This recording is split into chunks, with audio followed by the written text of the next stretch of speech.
This is the Transformers Studio Series, figure number 117 from the movie Transformers Dark of the Moon. We have Deluxe class Decepticon Hatchet, the third and final member of, I think they were called the Dreads. This figure is courtesy of Robo in Singapore. My wife was kind enough to pick one up for me. Let's get this bad boy out of packaging.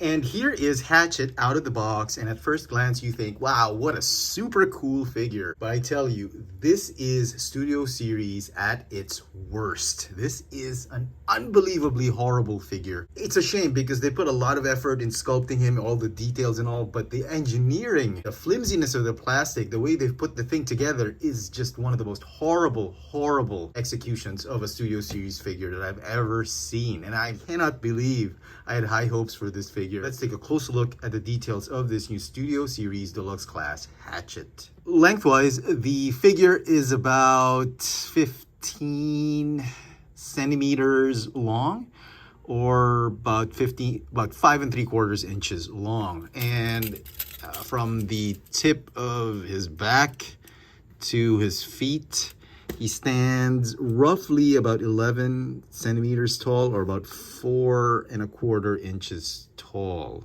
For comparisons with a regular size deluxe class figure, here he is with the Dramatic Capture Series or Studio Series 86 Jazz. So in terms of mass, they're roughly the same. And here he is with older deluxe class figures. We've got the first edition Transformers Prime Deluxe Class RC and my vintage 2009 Revenge of the Fallen Deluxe Class Bumblebee. So let's get into the details of this figure. I mean, he's a great display piece. I'll give it that. But once you start playing with him, the first thing you'll notice is, first of all, the lightness of the plastic. I mean, it's glossy, it looks premium, but it's very light. It is Studio Series at its finest. This is how the plastic is. Very cheap, very light and hollow, much like the Studio Series Hot Rod, the Last Night Hot Rod in his Lambo form. Also, the one thing you will notice is he's not put together that well. When you take him out of the packaging and you put him into his beast mode, or his, I guess, bot mode, he's got a tail that actually doubles as a melee weapon, and this thing does not want to stick in his rear end. It loves to pop off, and I guess this is, he can't use this, obviously, or maybe he can. Yeah, sure he can. Can he hold it?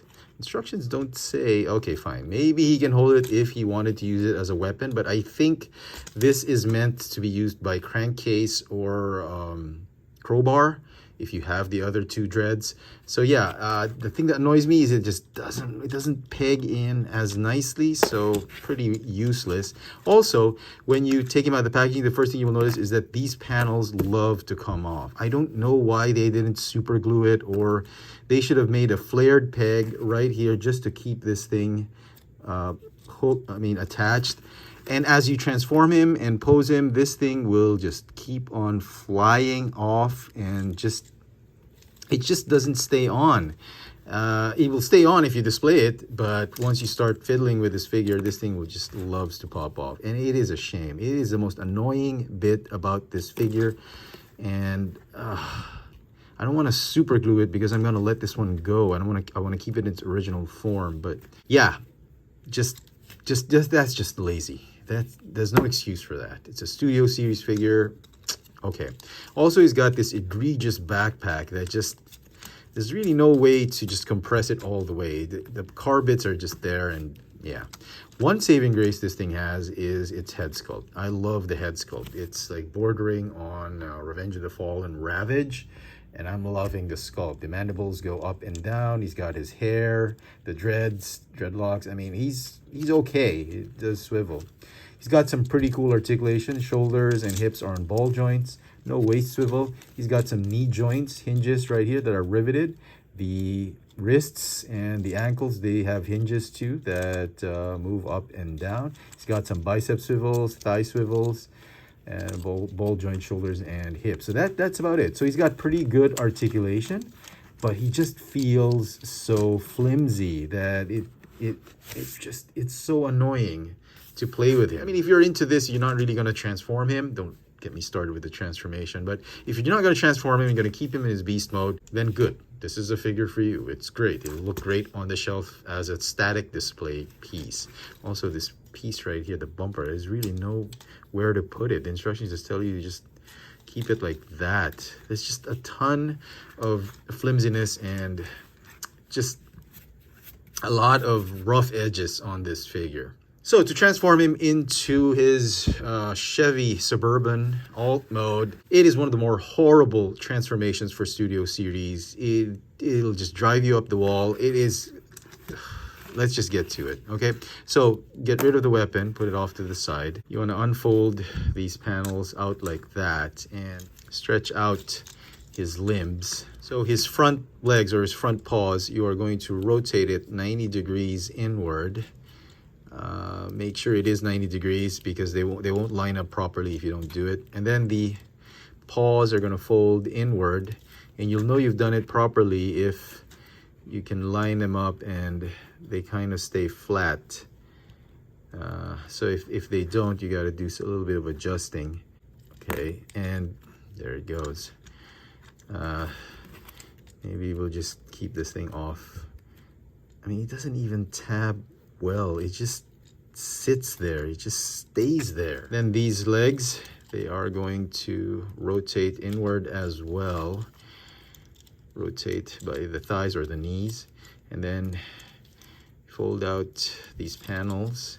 And then these legs are going to form side parts, the wheels. Okay. And then you just flip them up like this. And you get them ready to fold here underneath the arms. Okay. And then this part right here is one of more difficult transformation, is collapsing and just folding the roof over his shoulders. And what you need to do is you want to fold it and line it up properly so that there's slots right there just behind the taillights, and they're going to tab onto these tabs. So if you can do that, I think the best way is just to rip out these panels and then just find a way to just assemble it. So they tab in there. Oh, okay. That's the first time that these panels have not flown off as I'm transforming it. Want to just slide it in and tab it. There you go. Okay. And then at this point, the instructions tell you to put this weapon in the middle in between his dreads. So you're going to tab the tail end of that weapon onto his hair like that, and it doesn't stay. It just loves to pop off. And then what you need to do is tab the legs here and here.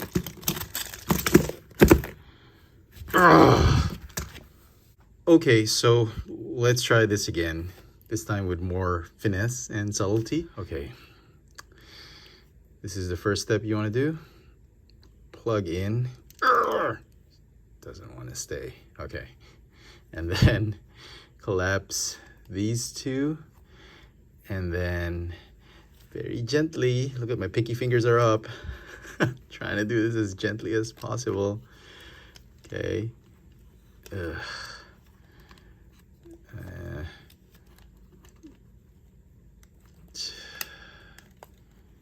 I mean, was this really your intent, Hasbro? For people to just... it... Okay. Let me do it.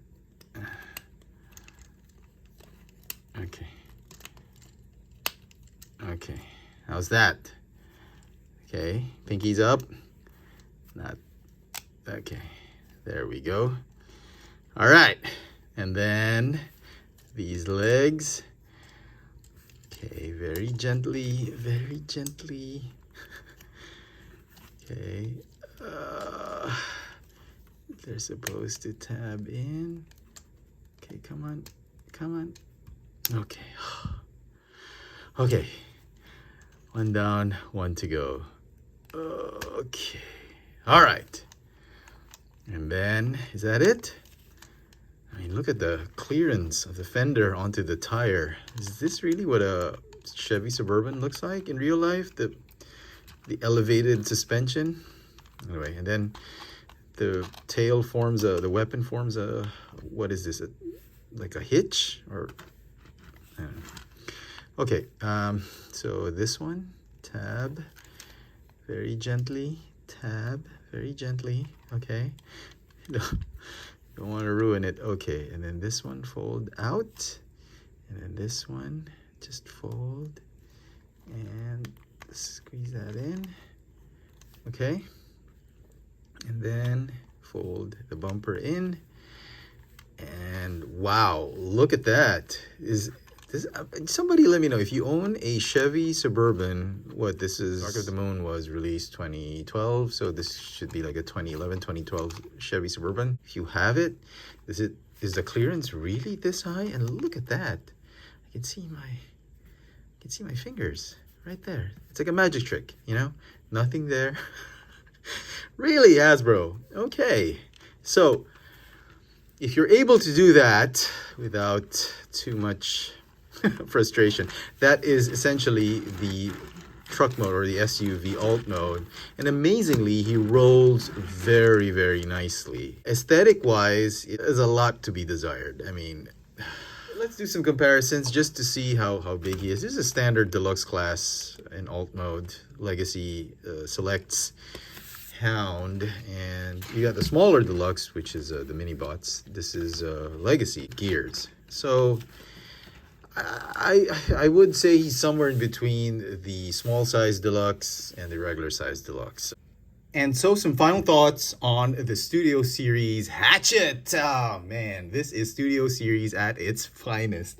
You know, light, cheap materials combined with just poor engineering, flimsy bits. It's a puzzle former. Specifically, I think it's a jigsaw puzzle former. This is an absolute insult to all the Studio Series collectors.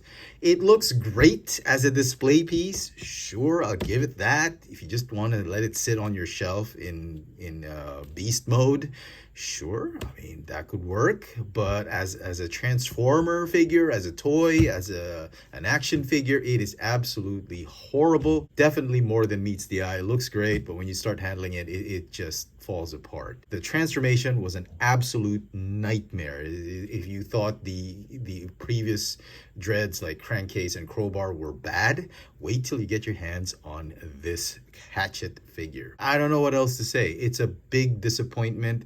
I was really rooting for this figure, but I'm gonna have to give it a 4 out of 10. I think 5 out of 10 is too generous. It's not gonna get a complete 0 out of 10 because I love that head sculpt. The overall beast design is okay. It's not completely horrible, but as a figure, it was absolutely frustrating to transform, manipulate, and to pose around. I mean, it is what it is. Stay away from this figure if you really need the dreads. My suggestion is just wait for third-party companies to repurpose this mold and turn it into something better. Just put die cast on it and improve the mold, or wait for them to make an oversized version, like scale up the mold. But this is why I stopped collecting the Bayverse Studio Series figures, because they just drive you up the wall, man, because of how flimsy they are, how badly engineered they are. And it's a shame because there's a lot of good sculpting here and there, and it could have been great, but sadly it is not. Let me know in the comment section what you guys think of this Transformers Studio Series from the movie Dark of the Moon Deluxe Class Hatchet. Hit that notification bell so you never miss out on any of my latest video reviews. And if it's your first time here, please subscribe. Thanks for watching.